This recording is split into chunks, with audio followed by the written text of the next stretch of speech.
Sadhguru, la prochaine question est de Jordan. Namaskaram Sadhguru. Les centres d'appel pour fumeurs reçoivent plus d'appels de fumeurs de tabac qui essayent d'arrêter. Malgré les meilleures intentions du monde, il est physiquement très difficile d'arrêter à cause de l'addiction à la nicotine. Sadhguru, que conseillez-vous aux gens qui ont ces difficultés? Eh bien, ce n'est pas moi. Les experts médicaux disent que le virus, si vous l'attrapez, les fumeurs sont les premiers à mourir. Cela devrait vous soigner. Je n'essaye pas d'être cruel avec vous. Je ne suis pas quelqu'un qui fait la morale et vous dit que vous ne devriez pas fumer. Je ne vois même pas ça comme un problème moral, comme le font certains. C'est juste que faire quelque chose qui va à l'encontre de votre système est un manque de bon sens.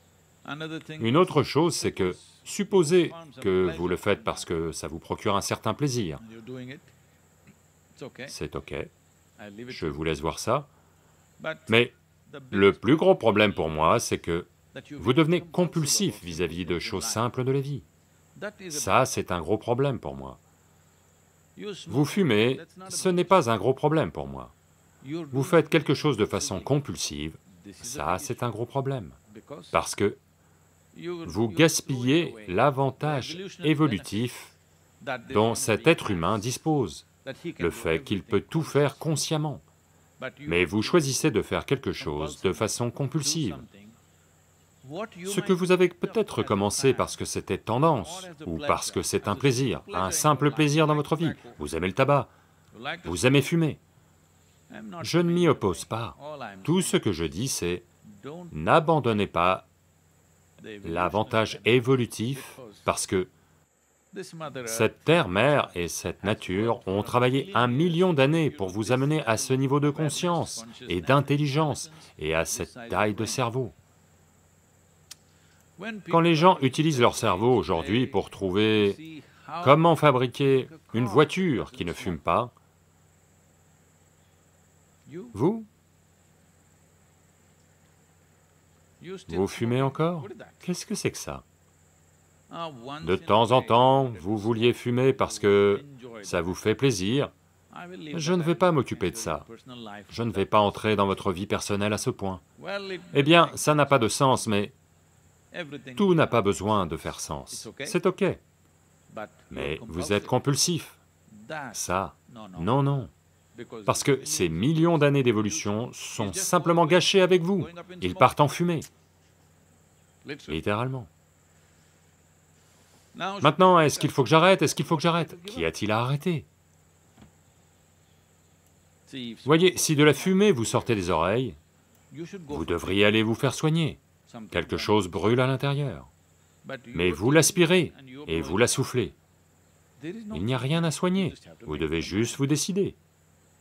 Vous ne pouvez vous décider que si... Parce que vous avez vu ces pubs Marlboro, parce que vous avez pensé que vous n'êtes un vrai homme que si vous fumez.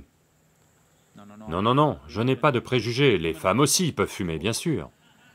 Oh, qu'est-ce qui vous fait penser qu'il n'y a que les hommes qui peuvent fumer? Non, non, non, vous pouvez aussi être stupide.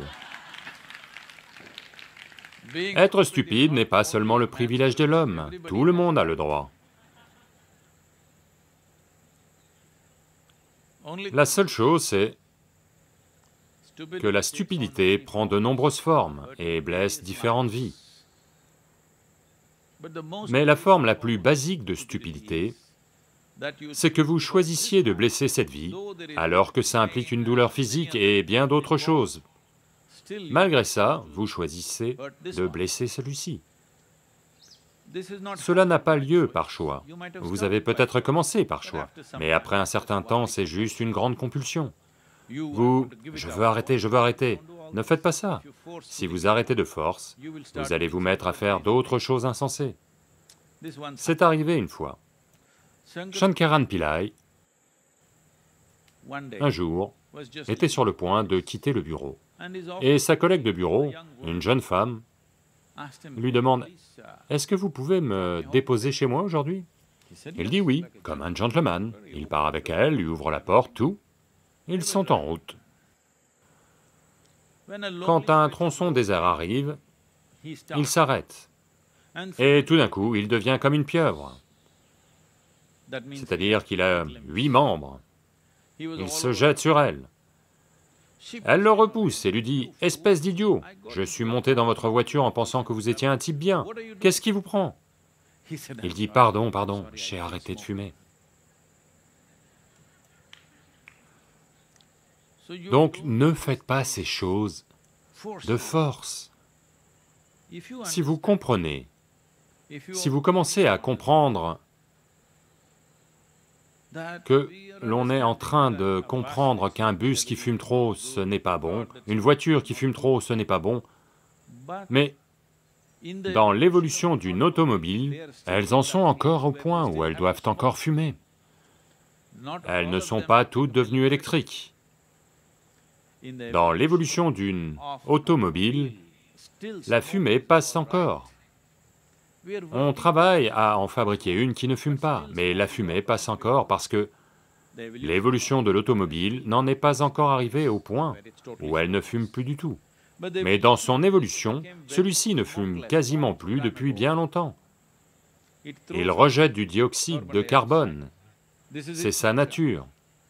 Mais maintenant, vous voulez inspirer du monoxyde de carbone, ou peu importe ce que c'est. Eh bien, vous avez juste à voir que c'est stupide. Une fois que vous voyez qu'une chose est stupide, vous n'avez pas à l'arrêter, elle va disparaître. Pour le moment, vous vous sentez un peu... Vous pensez que c'est super intelligent de faire ça.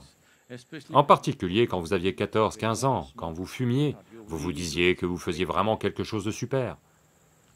Donc, quel que soit votre âge maintenant, si vous comprenez que c'est une chose stupide que vous faites, vous n'avez pas à l'arrêter, elle va simplement s'évanouir, parce que vous n'aimez pas être stupide, ça je le sais, ne le soyez pas.